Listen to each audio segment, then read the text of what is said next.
नमस्कार, आप देख रहे हैं द रियल टॉक शो और मेरा नाम है सचिन प्रभाकर। दोस्तों, अभी रूस के कजान शहर में जिस तरीके से ब्रिक्स सम्मेलन समिट हुआ, सबसे पहले ब्रिक्स देशों की बात कर लें। ब्रिक्स की अगर बात करें तो ब्रिक्स में आते हैं ब्राजील, रसिया, इंडिया, चाइना और साउथ अफ्रीका। इन 5 देशों ने मिला करके एक ब्रिक्स नाम का संगठन उत्पादित किया था और धीरे धीरे इस संगठन का बड़ी तेजी से पूरी दुनिया में विस्तार हुआ है। इस बार के ब्रिक्स सम्मेलन में 10 प्रमुख देशों को अब बुलाया गया था। बाकी विशेष तौर पर 36 देशों के प्रमुख राष्ट्राध्यक्षों को इस ब्रिक्स सम्मेलन में आमंत्रित किया गया था।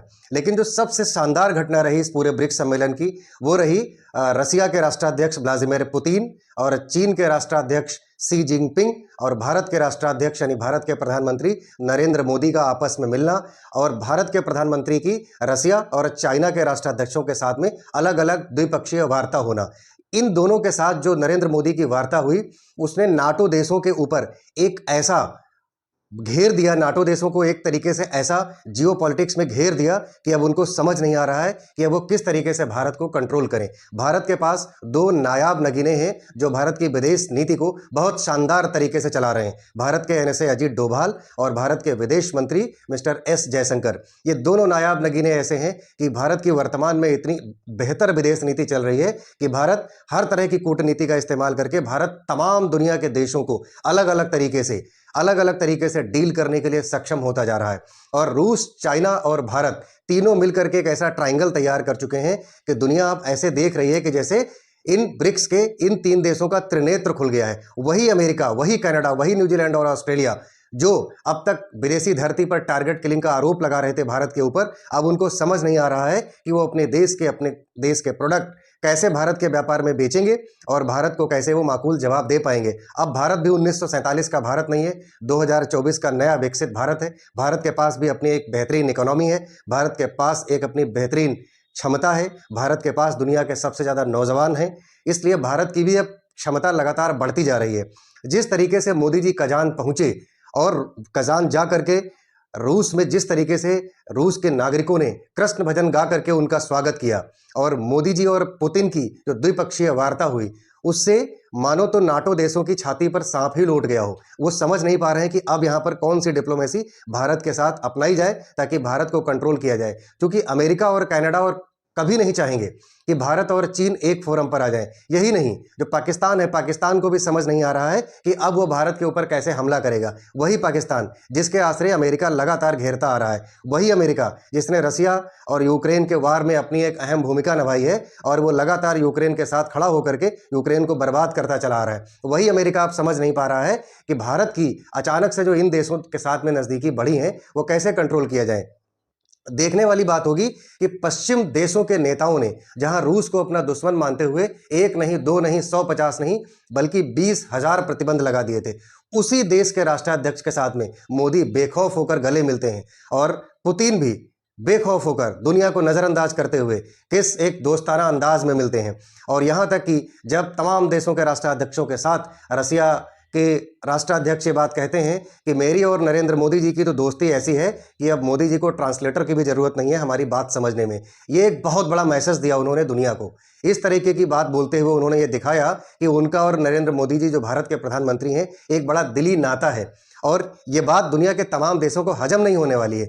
इसके बाद एक और बात निकल करके आती है कि जिस तरीके से व्लादिमीर पुतिन ने अध्यक्षता करते हुए, मीडिएटरशिप करते हुए, शी जिनपिंग जिनसे 5 सालों से मुलाकात नहीं हुई है नरेंद्र मोदी की, कोई बायलैटरल डिस्कशन नहीं हुआ है नरेंद्र मोदी का, उसमें भी एक अहम भूमिका निभाई व्लादिमीर पुतिन ने और नरेंद्र मोदी की बाकायदा बैठ करके वार्ता होती है चीन के राष्ट्रपति शी जिनपिंग से।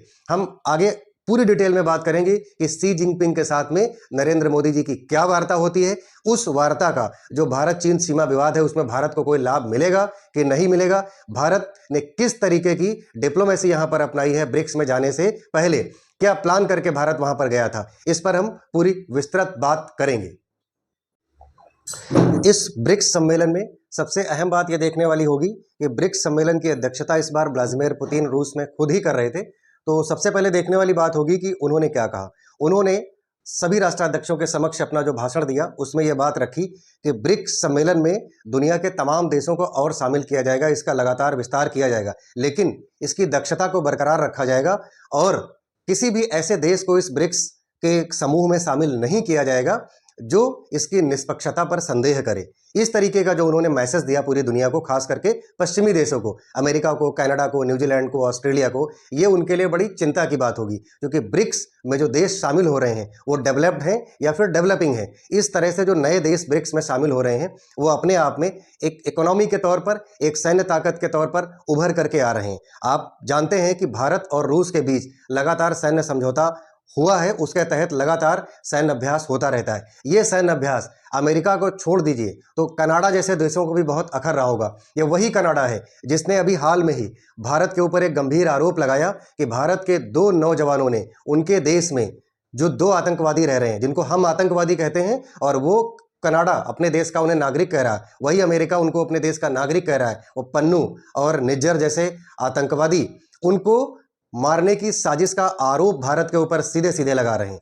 उन देशों के लिए ये ब्रिक्स सम्मेलन बहुत बड़ी नसीहत है। और इस ब्रिक्स सम्मेलन के अंदर जिस तरीके से डिप्लोमेसी नरेंद्र मोदी की रही है, भारत की रही है, उससे उनको बहुत चिंता होने वाली है। अब हम बात करेंगे कि शी जिनपिंग के साथ उनकी हाल में क्या बात हुई। जिस शी जिनपिंग के सहारे अमेरिका अपनी पॉलिटिक्स साधता है, अमेरिका कभी नहीं चाहता कि चीन और भारत कभी एक हो जाएं, क्योंकि चीन अपने आप में एक महाशक्ति बन करके उभरा है और वही चीन जो अमेरिका की नाक में दम कर रखा है, वो चाहे इकोनॉमी के तौर पर हो, चाहे सैन्य ताकत के तौर पर हो या फिर अपनी टेक्नोलॉजी के दम पर हो, वो चाइना अमेरिका को नाकों चने चबा रहा है।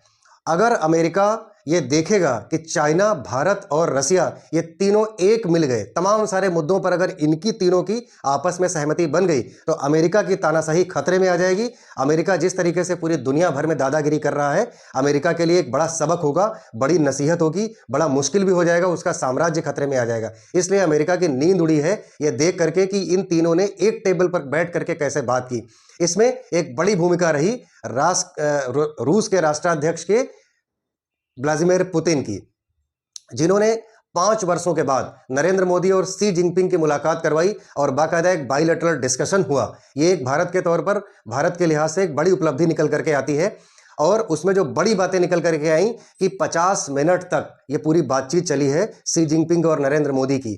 महत्वपूर्ण बात यह रही है कि नरेंद्र मोदी ने स्पष्ट तौर पर भरी मीटिंग में ये बात कही है कि यूक्रेन और रसिया के युद्ध के विषय में अगर भारत का पक्ष लिया जाए तो भारत ने सदैव शांति और स्थिरता का मार्ग अपनाने में अपना विश्वास रखा है। और भारत आज भी चाहता है कि मानवता को ऊपर रखा जाए और बाकी सब चीज़ें मानवता के आसपास रहनी चाहिए। मानवता जिंदा रहेगी तो दुनिया में सबका वजूद जिंदा रहेगा। भारत मानवता का समर्थन करता रहा है। इस बात को कहते हुए भारत ने अपना पक्ष भी रखा चाइना के सामने और कहा कि सीमा पर हमारी जो भारत और चाइना की सीमा यानी जो LAC है, लाइन ऑफ एक्चुअल कंट्रोल है, उस पर जो पिछले 5 सालों से यानी 2019 के बाद से जो विवाद हुआ है, खास करके गलवान घाटी पर जो विवाद हुआ है, उस पर भारत ने कहा है कि ओपनली दोनों देशों के जिम्मेदार अधिकारी और मंत्रिमंडल के कुछ सदस्य बात करेंगे। नरेंद्र मोदी ने वहां पर एक प्लेटफॉर्म तैयार कर दिया है, जिसका परिणाम यह है कि बहुत जल्दी चाइना और भारत के लोग, उसमें भारत की तरफ से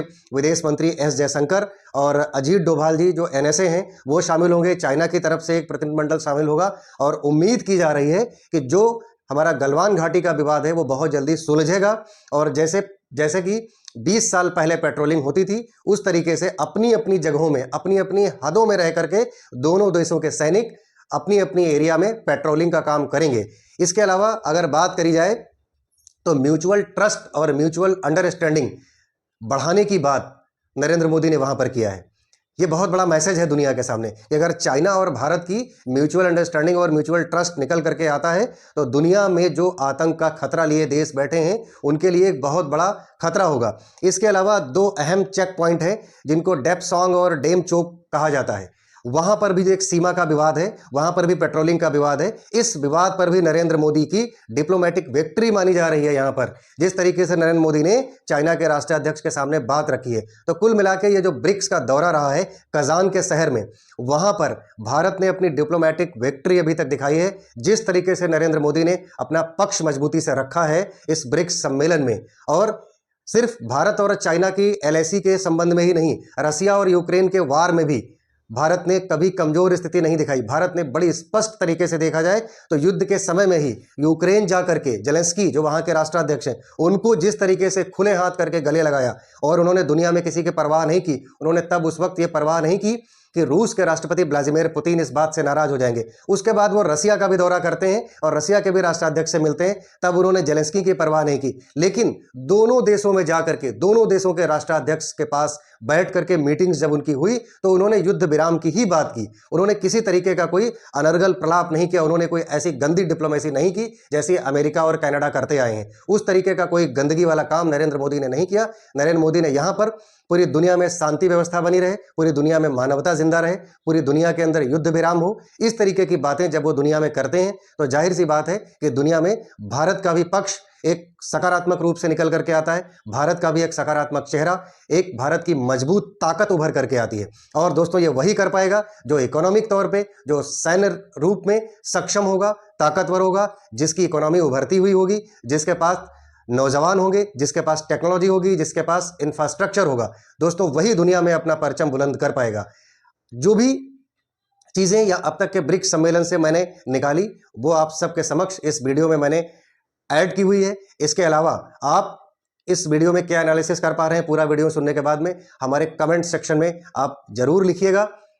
तब तक आप सुरक्षित रहिए, व्यस्त रहिए, मस्त रहिए। जय हिंद, जय Bharat. Thanks for watching my channel the real talk show. Please subscribe, like and share my channel.